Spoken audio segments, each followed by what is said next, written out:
Welcome to N9 news. ముందుగా headlines. Jaganmohan Reddy ఒక చచ్చిన పాము.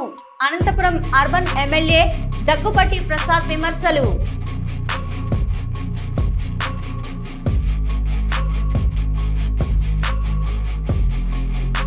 కేటీఆర్ కు ఏసీబీ నోటీసులు.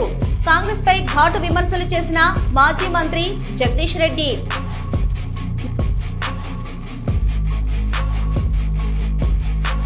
Visakha steel plant admin building ను ముట్టడించిన కాంట్రాక్టు కార్మికులు.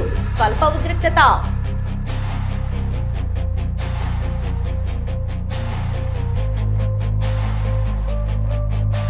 ఈ కాన్ఫరెన్స్ కుంభకోణం. కేటీఆర్ చట్టం నుంచి తప్పించుకోలేడన్న టీపీసీసీ అధికార ప్రతినిధి చనగాని దయాకర్. సుక్మా జిల్లాలో 18 మంది మావోయిస్టులు లొంగుబాటు.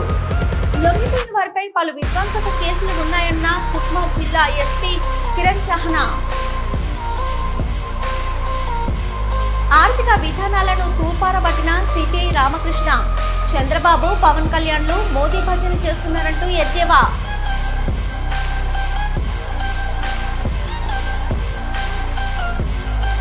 జగన్మోహన్ రెడ్డి మాకు కౌంట్ కాదని, అతను ఒక చచ్చిన పాము అని Anantapuram urban MLA Daggupati Prasad comment చేశారు.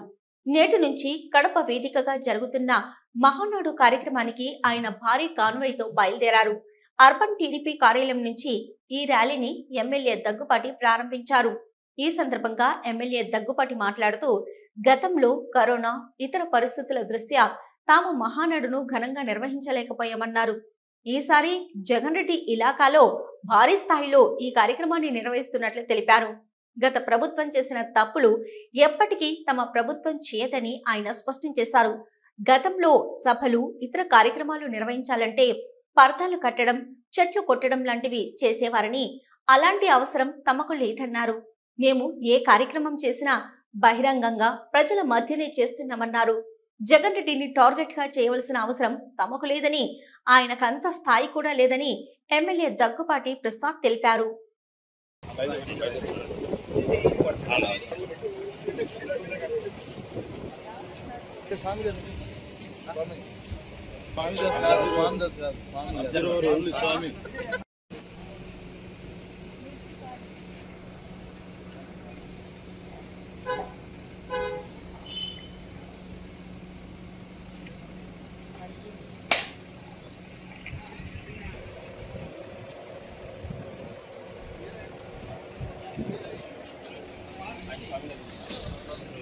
ఈరోజు అనంతపురం నియోజకవర్గం నుండి భారీ స్థాయిలో రాష్ట్ర కమిటీ అయితేమి, జిల్లా స్థాయి కమిటీ అయితేమి మహానాడుకు బయలుదేరడం జరిగింది.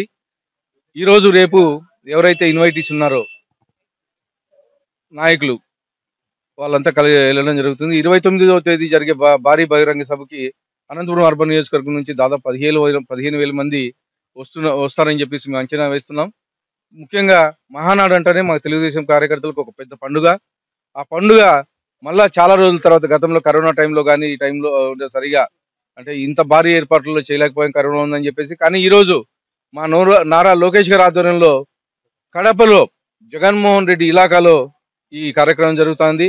మా తెలుగుదేశం పార్టీ ఏంటో మేము కొంచెం కడపలో చూపిస్తామని చెప్పేసి అనంతపురం కార్యకర్తల తరఫున అందరి తరఫున తెలియజేస్తాను. తిరుమల శ్రీవారిని సింగర్ స్మిత దర్శించుకున్నారు. విఐపి ప్రారంభ విరామ దర్శన సమయంలో స్వామివారి సేవలో పాల్గొన్నారు. దర్శనం అనంతరం రంగనాయకుల మండపంలో పండితులు ఆశీర్వచనం చేసి స్వామివారి తీర్థ ప్రసాదాలు అందజేశారు.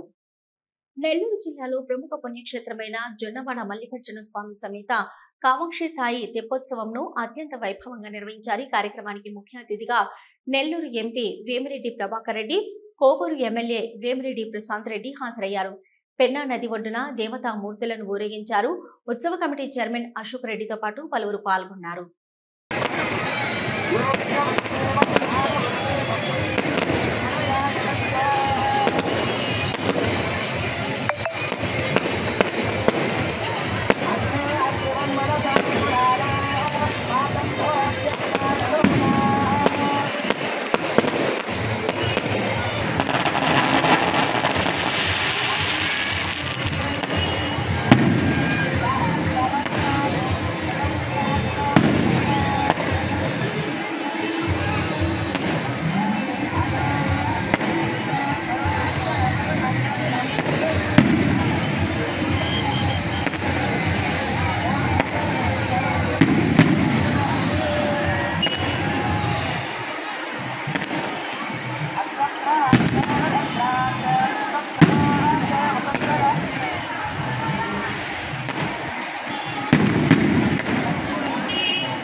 మహానాడులో గోదావరి ఆవకాయ అతిథులను పలకరించాయి. ఇందుకోసం దెందులూరు ఎమ్మెల్యే చింతమనేని ప్రభాకర్ ఆధ్వర్యంలో ట్రక్కుల్లో కడపకు వేలాది పచ్చడి మామిడికాయలు తరలి వెళ్లాయి.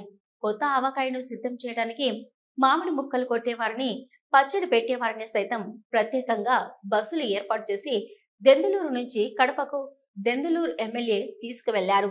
మహానాడు శిబిరం వద్ద ప్రారంభమైన కొత్త ఆవకాయ వంటకం ఏర్పాట్లను చింతమనేని స్వయంగా పర్యవేక్షించారు. కొత్త ఆవకాయ వంటకంలో చింతమనేనితో పాటు తాము సైతం అంటూ తణుకు ఎమ్మెల్యే ఆరిమిల్లి శ్రీ రాధాకృష్ణ చెయ్యి కలిపారు.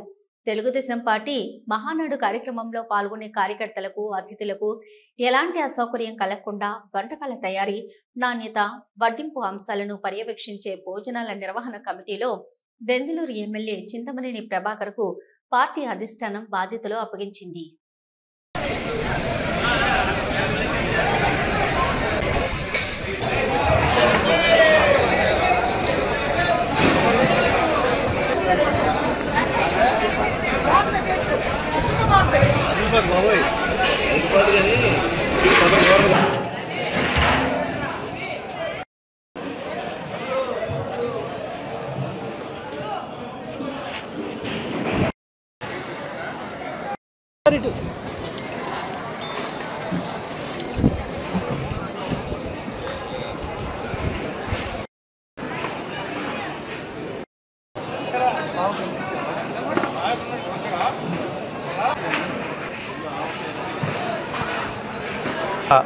ఏర్పాట్లన్నీ కూడా బాగా స్పీడ్గా జరుగుతూ ఉన్నాయి.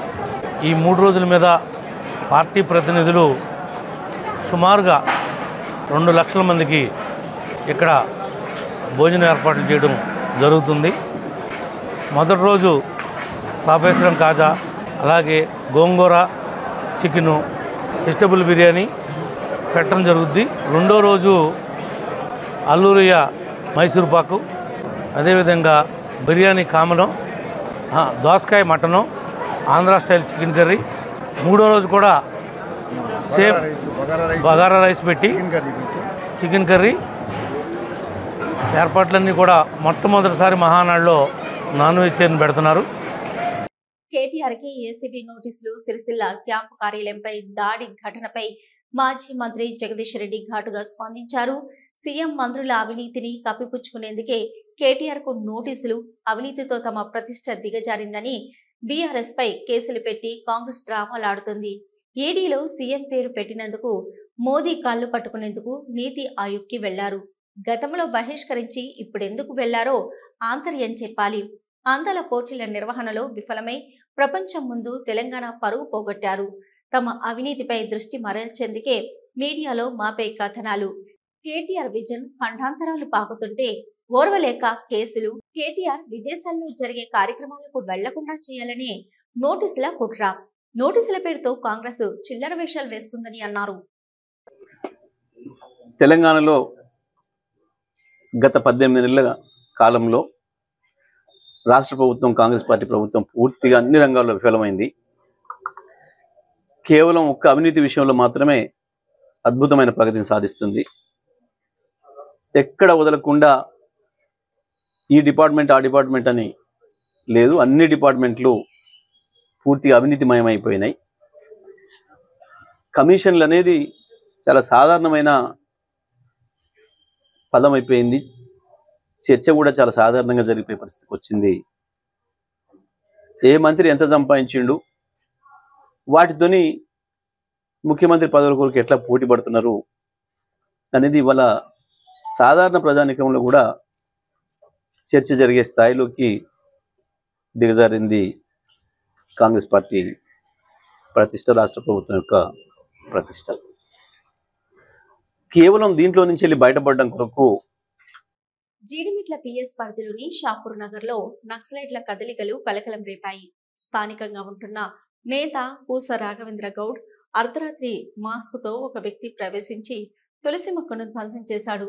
తర్వాత ఒక లెటర్ లో మేము నక్సలైట్స్, మాకు 50 లక్షల రూపాయలు ఇవ్వాలని, లేని పక్షంలో మీ కొడుకును తులసి మొక్కను పీకేసినట్టు లేపేస్తామని బెదిరింపు లేఖను ఎర్ర టవల్లో చుట్టి కార్పై పెట్టి వెళ్లిపోయాడు.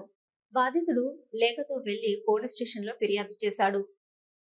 కిలాడి లేడీ ఆట కట్టించారు నల్గొండ జిల్లా పోలీసులు. తాను ఐఏఎస్ అంటూ యువకులకు ఘరానా లేడీ వల విసిరి అందిన కాడికి దండుకుంటుంది. ఓ బాధితుడి ఫిర్యాదుతో కిలాడి లేడీపై కేసు నమోదు చేసిన నల్గొండ 1 టౌన్ పోలీసులు. ఐఏఎస్ గా చలామణి అవుతున్న యువతి మిర్యాలగూడ మండలం లావుడి తాండాకు చెందిన సరిత అలియాసు ప్రత్యూషగా గుర్తించారు. సరితపై Malakpet, Chaitanyapuri, Uppal, Nalgonda 2 town, Miryalaguda 1 town PS లో పలు చోరీ కేసులు, నార్కట్పల్లి, నల్గొండ 1 టౌన్ పిఎస్ లలో చీటింగ్ కేసులు నమోదయ్యాయని తెలిపారు. బుద్ధ విగ్రహం తొలగించినందుకు నిరసనగా ఈ నెల 30వ తేదీన నిర్మల్ జిల్లా ముథోల్లో నిర్వహించనున్న చెలో బోరిగం బహిరంగ సభను విజయవంతం చేయాలని మాల విద్యార్థి నాయకులు పిలుపునిచ్చారు. ఈ మేరకు చెలో బోరిగం గోడ పత్రికను ఉస్మానియా యూనివర్సిటీలో ఆర్ట్స్ కళాశాల వద్ద ఆవిష్కరించారు. ఈ సందర్భంగా వారు మాట్లాడుతూ ఈ నెలలో బుద్ధ జయంతి రోజున బోరిగంలో ఉన్న స్థానికులు బుద్ధుని విగ్రహం ఏర్పాటు చేసుకుని పూజలు చేస్తున్న నేపథ్యంలో కొందరు బీసీ కులాలకి చెందిన వ్యక్తులు వచ్చి దళితులపై దాడులు చేసి బుద్ధుడి విగ్రహాన్ని ధ్వంసం చేశారని మండిపడ్డారు. బుద్ధుని విగ్రహాన్ని ధ్వంసం చేసిన వ్యక్తులపై ఇప్పటి వరకు స్థానిక ఎమ్మెల్యే గాని, అధికారంలో ఉన్న కాంగ్రెస్ ప్రభుత్వం గాని ఎటువంటి చర్యలు తీసుకోలేదని ఆరోపించారు. ముధోల్ మండలం బోరిగాం గ్రామంలో బుద్ధ జయంతి రోజున దళితులపై దాడి జరగడం మేము తీవ్రంగా ఖండిస్తున్నాం. ఉస్మాన్ యూనివర్సిటీ దళిత సంఘాలుగా యావత్ ఉస్మానియా యూనివర్సిటీ వివిధ విద్యార్థి సంఘాలుగా ఈ రోజు చలో బోరిగాం ఈ నెల 30వ తారీఖు జరిగే ధర్నాను విజయవంతం చేయాల్సిందిగా ఉస్మాన్ యూనివర్సిటీ విద్యార్థి సంఘాల ఆధ్వర్యంలో పోస్టర్ రిలీజ్ చేయడం జరిగింది. ఈ కార్యక్రమంలో పాల్గొన్న విద్యార్థి సంఘాలకు మేము ప్రత్యేకమైన జైభీములు తెలియజేస్తున్నాం. అక్కడ ఉన్న బీజేపీ ఎమ్మెల్యే రామారావు పాటిల్ గారు ఇంతవరకు అక్కడ దాడి చేసిన బీజేపీ నాయకులపై అక్కడ బీసీల ముసుగులో ఉన్న బీజేపీ నాయకులు ఇంతవైపు కూడా ఎఫ్ఐఆర్ చేయడం సిగ్గుచేటుగా ఉస్మాన్ యూనివర్సిటీ దళిత సంఘాలుగా మేము ఖండిస్తున్నాం. Visakha steel plant admin building వద్ద కాంట్రాక్ట్ కార్మికులు ముట్టడి చేశారు. కాంట్రాక్ట్ కార్మికులకి పోలీసులకు మధ్య తోపులాట నెలకొంది. అడ్మిన్ బిల్డింగ్ ముట్టడించే క్రమంలో అడ్డుకున్నారు పోలీసులు. తొలగించిన కాంట్రాక్ట్ కార్మికులని విధుల్లో తీసుకోవాలని డిమాండ్ చేస్తున్నారు కార్మికులు.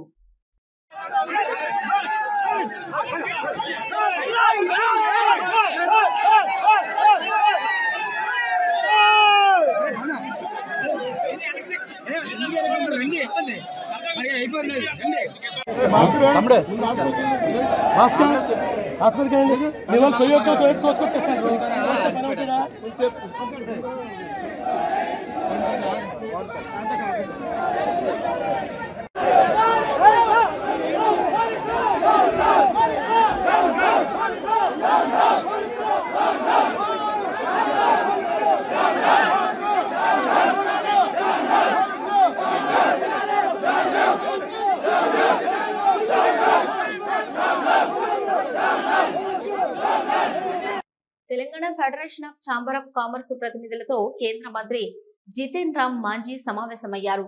హైదరాబాద్ టూరిజం ప్లాజాలో నిర్వహించిన ఛాంబర్ ఆఫ్ కామర్స్ సమావేశంతో కేంద్ర మంత్రి ముఖ్య అతిథిగా పాల్గొన్నారు. ప్రధానంగా ఎంఎస్ఎంఈ సెక్టార్లో ట్రేడర్స్, టెక్స్టైల్ అండ్ ఇండస్ట్రీ ఎదుర్కొంటున్న సమస్యలను కేంద్ర మంత్రికి ఛాంబర్ ప్రతినిధులు వివరించారు. ఫెడరేషన్ తరపున ఇంటరాక్షన్ సమావేశంలో ఎంఎస్ఎంఈ తరహాలో ట్రేడర్స్ కి కూడా సబ్సిడీ, బ్యాంకు రుణాలు ఇవ్వాలని కేంద్ర మంత్రిని కోరారు. ఇక జీఎస్టీ స్లాబ్ల విషయంలో కూడా 5% చేయాలని కోరామన్నారు. ఆన్లైన్ ద్వారా మీడియం, స్మాల్ ట్రేడర్స్ నష్టం జరుగుతుంది. వారి కోసం ఓ పాలసీ రూపొందించాలని కోరుతున్నారు. ఈ అంశాలపై కేంద్ర మంత్రి సానుకూలంగా స్పందించినట్లు ఛాంబర్ ఆఫ్ కామర్స్ ప్రతినిధులు పేర్కొన్నారు.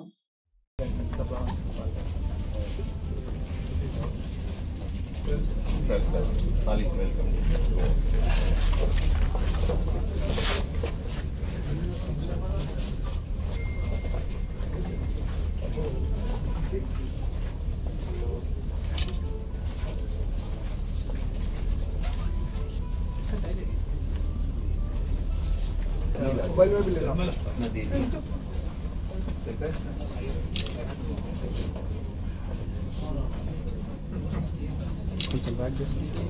ये जो एमएसएमई का प्रोग्राम हमने किया था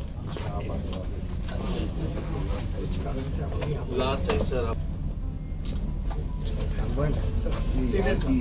रियल पेंटिंग एंड एफटीसी से इसको रिवाइव कर रहा है, खत्म हो रहा है इनिशिएटिव, हम लोग उसको रिवाइव कर रहे हैं। 4 फैमिली हैं सिर्फ बची हुई है, ये पेंटिंग सिर्फ 4 फैमिली है, बहुत गरीब है। तो उनको हम प्रमोट कर रहे हैं और पूरे जो भी है हिंदुस्तान में हमारे पास या बाहर से भी कोई आते हैं representation honorable minister of Ichna sir guarantee icharu definitely we will take necessary steps and I am very confident that minister sir will really do something for us. President Telangana State Federation Chamber of Commerce and Trade ఇవాళ మన MSME minister మాజీ గారు ఢిల్లీ నుంచి వచ్చారు. వారికి మా federation తరఫున ఒక చిన్న ఇంటరాక్షన్ మీటింగ్ అరేంజ్ చేశాము. ఈ ఇంటరాక్షన్ మీటింగ్లో వాళ్ళకు ఒకటే మేము కోరేది ఏంటి అంటే, ఎట్లయితే ఎంఎస్సి ఇండస్ట్రీస్కి మన సబ్సిడీస్ ఇస్తుందో అదేవిధంగా ట్రేడర్స్ని కూడా ఎంఎస్ఎంఈ కింద రిజిస్ట్రేషన్ చేసి వాళ్ళకు కూడా ఏదే విధంగానైతే ట్రేడర్స్కి సబ్సిడీ ఇంట్రెస్ట్ ప్రకారం ఇస్తారో అదే విధంగా ట్రేడర్స్ కూడా ఇవ్వాలని రిక్వెస్ట్ చేస్తున్నాము. తిరుమల శ్రీ వెంకటేశ్వర స్వామి వారిని ఆంధ్రప్రదేశ్ సూక్ష్మ, చిన్న మరియు మధ్యతరహా పరిశ్రమల శాఖ మంత్రి కొండపల్లి శ్రీనివాస్ దర్శించుకున్నారు.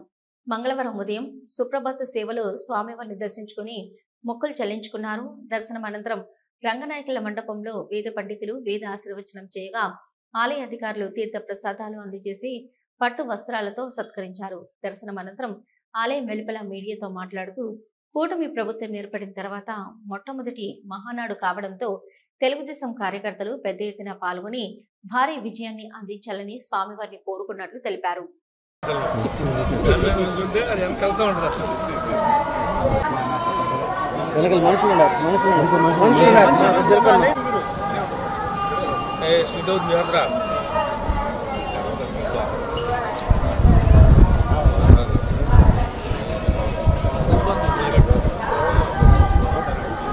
ఈ కార్స్ రేసు కుంభకోణంలో కేటీఆర్ చట్టం నుంచి తప్పించుకోలేడని టీపీసీసీ అధికార ప్రతినిధి చెనగాని దయాకర్ పేర్కొన్నారు. తార్నాకలో మాట్లాడుతూ కేసీబీ అధికారులు కేటీఆర్ కి ఇచ్చిన నోటీసులో ఎటువంటి రాజకీయ కక్షలకు తావలేదన్నారు. కాంగ్రెస్ ప్రభుత్వం రాజకీయ కక్షలకు పోకుండా ప్రజాస్వామ్యానికి కట్టుబడి పాలన చేస్తుందన్నారు. కేటీఆర్ కుంభకోణానికి పాల్పడి ప్రభుత్వంపై ఆరోపణలు చేస్తున్నాడని మండిపడ్డారు. హరీష్ రావు, బీఆర్ఎస్ నాయకులు ఈ కార్ రేస్ కుంభకోణంలో అవాస్తవాలు మాట్లాడుతున్నారని అన్నారు. కేటీఆర్ కు ఏసీబీ అధికారులు ఇచ్చినటువంటి నోటీసులో రాజకీయ కక్షలకు ఎక్కడా కూడా తావులేదు.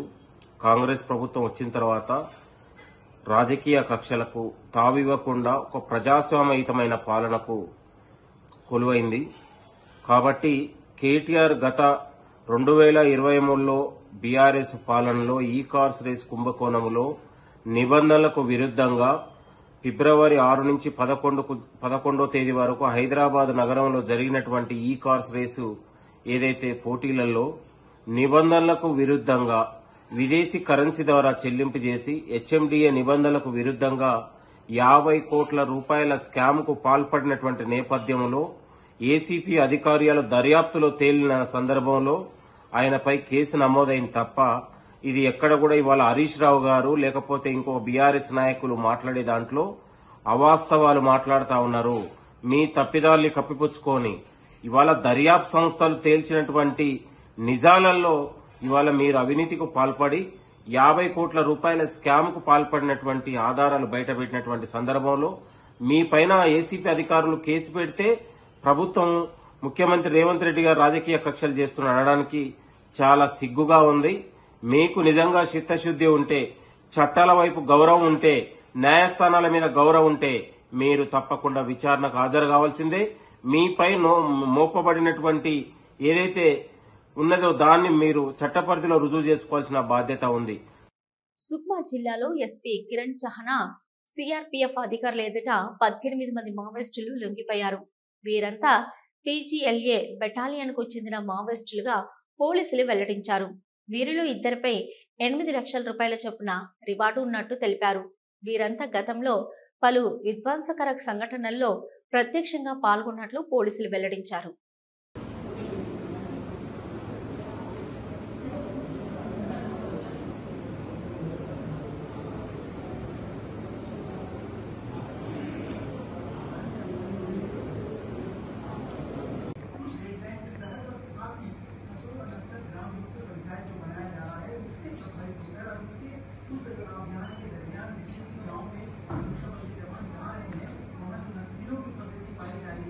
जिला सुकमा में पुलिस और सीआरपीएफ द्वारा जो नक्सल निर्मूलन अभियान चलाया जा रहा है उसके प्रभावित होकर, उसके अलावा नियत निलांदर योजना से प्रभावित होकर 18 नक्सलियों ने आज आत्मसमर्पण किया है। इस 18 नक्सलियों में 4 जो नक्सली है बटालियन नंबर 1 के नक्सली है।